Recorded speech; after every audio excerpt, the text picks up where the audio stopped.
Fish పికిల్ని చూద్దాము. చాలా tasty and యమ్మీగా ఉంటుంది అండ్ చాలా సింపుల్ కూడా. పెద్దగా కాంప్లికేట్ అయ్యే మసాలాలు ఇంతింత కొలత అనేది ఏమీ లేకుండా చాలా సింపుల్గా బిగినర్స్ కూడా ఈ పికిల్ని చేసుకొని ఇంట్లో ఎంజాయ్ చేసే విధంగా కొలతలతో చెప్తాను. వీడియో పూర్తిగా చూడండి అండ్ కొత్తగా చూసేవాళ్ళు మన ఛానల్ని సబ్స్క్రైబ్ చేసుకోవడం మర్చిపోవద్దు. టేస్ట్ అయితే నెక్స్ట్ లెవెల్లో ఉంటుంది, డౌటే లేదు.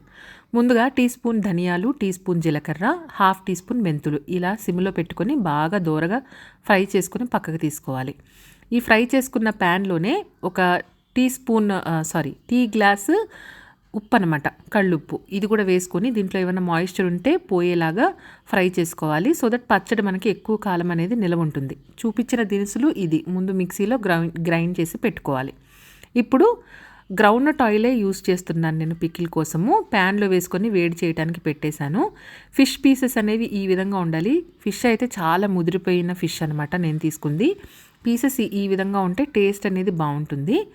సో బాగా ఫ్రై చేసుకోవాలి. చూపించిన విధంగా ఈ విధంగా ఫ్రై అవ్వాలన్నమాట. ఈ కలర్లోకి వస్తే పికిల్కి పర్ఫెక్ట్. ఇంకా ఇప్పుడు దీంట్లోనే మిగిలిన ఆయిల్లోని అల్లం వెల్లుల్లిపాయ పేస్ట్ చూసారు కదా, చూపించిన గరిటెతో ఒక గరిట నేను అల్లం వెల్లుల్లిపాయ పేస్ట్ తీసుకున్నాను.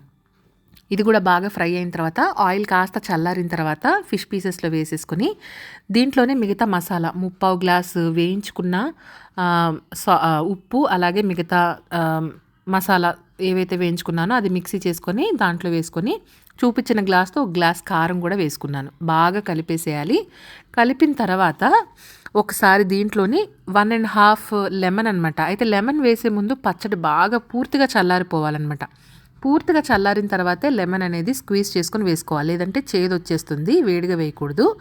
సో ఈ విధంగా లెమన్ని కూడా స్ట్రెయిన్ చేసేసుకుంటున్నాను గింజలు పడకుండా. బాగా కలిపేసి 1 రోజు 2 రోజులు పక్కన పెట్టి తిన్నా కూడా బాగానే ఉంటుంది. మనం వెంటనే తిన్నా కూడా బాగానే ఉంటుంది, ఎందుకంటే అన్నీ ఫ్రై చేసిన మసాలాలే కాబట్టి టేస్ట్ అయితే చాలా బాగుంటుంది. వేడి వేడి అన్నంలో ఒక్క పీసు కాస్త గ్రేవీ వేసుకొని తింటే అన్నం అంతా ఈ ఒక్క పికిల్తోనే తినచ్చండి, అంత బాగుంటుంది. ట్రై చేయండి.